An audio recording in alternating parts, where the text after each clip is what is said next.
ಜಾತಿ ಜನಗಣತಿ ವರದಿ ಜಾರಿಗೆ ತಂದರೆ ಸರ್ಕಾರ ಪತನವಾಗಲಿದೆ.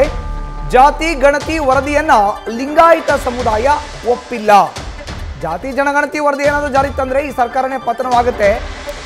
ಜಾತಿ ಗಣತಿ ವರದಿಯನ್ನ ಲಿಂಗಾಯತ ಸಮುದಾಯ ಒಪ್ಪಿಲ್ಲ. ವರದಿ ಮಂಡನೆಗೆ ರಂಭಾಪುರಿ ಜಗದ್ಗುರು ಶ್ರೀಗಳು ವಿರೋಧವನ್ನ ವ್ಯಕ್ತಪಡಿಸಿದ್ದಾರೆ. ರಾಜಕೀಯ ಲಾಭಕ್ಕಾಗಿ ಮಾಡಿರುವ ಜಾತಿ ಗಣತಿ ವರದಿ ಇದು ಅಂತ ತಮ್ಮ ಆಕ್ರೋಶವನ್ನು ಹೊರಹಾಕಿದ್ದಾರೆ.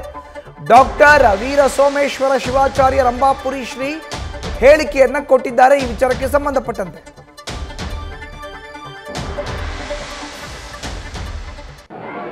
ವಿಧಾನ ಮಂಡಲದಲ್ಲಿ ಮಂಡಿಸಿದ್ದಾರೆ. ಈಗ ಅದರ ಬಗ್ಗೆ ಚರ್ಚೆಗಳು ವ್ಯಾಪಕವಾಗಿ ನಡೆಯಬೇಕಾಗ್ತಾ ಇದೆ.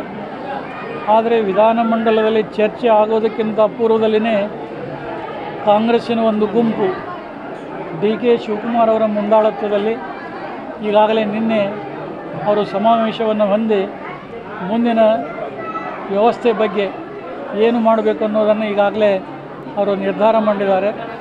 ಬಹುಶಃ ಇದನ್ನೇನಾದರೂ ಜಾರಿಗೆ ತಂದ್ರೆ ಸರ್ಕಾರ ಪತನವಾಗ್ತಾ ಇದೆ ಅನ್ನುವಂಥ ಖಚಿತ ಅಭಿಪ್ರಾಯವನ್ನು ಕಾಂಗ್ರೆಸ್ ಪಕ್ಷದ ಧುರೀಣರೇ ಹೇಳಿರುವಂಥದ್ದನ್ನು ನಾವು ನೋಡ್ತೇವೆ.